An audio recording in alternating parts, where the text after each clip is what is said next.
नमस्कार मित्रांनो, माय बोली मराठी या मराठी यूट्यूब चॅनलवर तुमचे सर्वांचे मनापासून स्वागत आहे। संपूर्ण महाराष्ट्रासाठी आताच्या क्षणाच्या सर्वात मोठ्या आणि महत्त्वाच्या ठळक बातम्या। राज्यात 5 मोठे निर्णय उद्यापासून लागू। विद्यार्थी, शेतकरी, सर्वसामान्यांसाठी मोठ्या बातम्या। 22 जुलै मंगळवार काही मिनिटांपूर्वीच्या ह्या बातम्या आहेत। या संदर्भात सविस्तर माहिती या व्हिडिओत जाणून घेऊया। तत्पूर्वी तुम्ही माय बोली मराठी या मराठी यूट्यूब चॅनलवर नवीन असाल तर खाली दिलेल्या लाल रंगाच्या सबस्क्राइब बटनावर क्लिक करा आणि समोरील बेल आयकॉन क्लिक करा, जेणेकरून महाराष्ट्राच्या ताज्या बातम्या तुमच्यापर्यंत सर्वात आधी पोहोचतील। तर चला सविस्तर बातम्या जाणून घेऊया।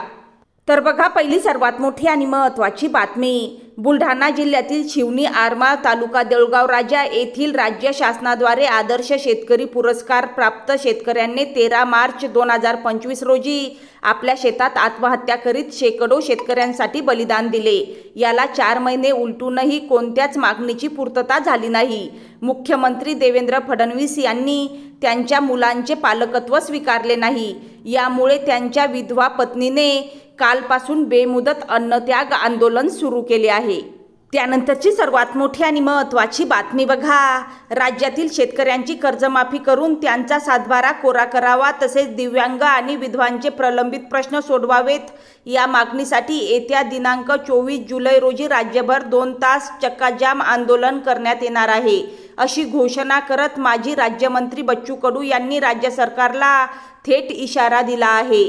कसबा बावड्यातील श्री मंगल कार्यालयात हुंकार मेळाव्याचे आयोजन करण्यात आले होते, त्यावेळी ते बोलत होते। बच्चू कडू म्हणाले, राज्यातील शेतकऱ्यांचा सातबारा कोरा करावा यासाठी अन्नत्याग आंदोलन झाले, पायी यात्रा काढली, मात्र राज्य सरकारने याबाबत कोणताच निर्णय घेतला नाही। याबाबत सरकारचे लक्ष वेधून घेण्यासाठी येत्या 24 जुलै रोजी राज्यव्यापी चक्काजाम आंदोलन करण्याचा निर्णय प्रहार जनशक्ती पक्ष व प्रहार दिव्यांग संस्थेच्या वतीने घेण्यात आला आहे, त्यांनी असे सांगितले।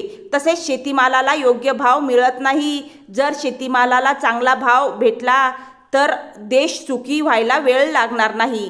मग शेतकरी सरकारकडे कर्जमाफी करा म्हणून कधीच मागणी करणार नाही, पण शेतमालाला चांगला भाव मिळत नाही, हे मोठे दुर्दैव आहे, असे बच्चू कडू म्हणाले। त्यानंतरची सर्वात मोठी आणि महत्त्वाची बातमी बघा, मत्साजोगचे सरपंच दिग्वंत संतोष देशमुख यांच्या हत्या प्रकरणानंतर बीड जिल्ह्यात महादेव मुंडे यांच्या हत्येचं प्रकरण समोर आलं।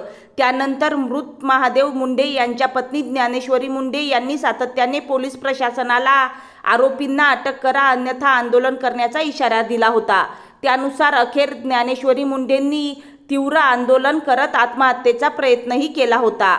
त्यामुळे आता मराठा आंदोलक मनोज जरांगे पाटील यांनी परळीत जाऊन दिग्वंत महादेव मुंडे यांच्या कुटुंबियांची भेट घेतली। यावेळी मुख्यमंत्री देवेंद्र फडणवीस यांचे स्वीय सहाय्यक यांच्या समवेत त्यांनी फोनवर चर्चाही केली। त्यानंतरची सर्वात मोठी आणि महत्त्वाची बातमी बघा, महाराष्ट्राचं राजकारण सध्या फारच रंगतदार व अस्थिर वाटतंय। एका बाजूला कृषी मंत्री माणिकराव कोकाटे यांचा विधिमंडळात रमी खेळतानाचा कथित व्हिडिओ चर्चेचा विषय ठरतोय, तर दुसऱ्या बाजूला संजय राऊत यांच्या एका ट्विटनं राजकीय वातावरण ढवळून निघालं आहे। राऊत यांनी थेट महाराष्ट्रात लवकरच वेगवान घडामोडी सुरू होतील असं भाकीत वर्तवलं असून त्यावरून विविध राजकीय संकेत घेतले जात आहेत।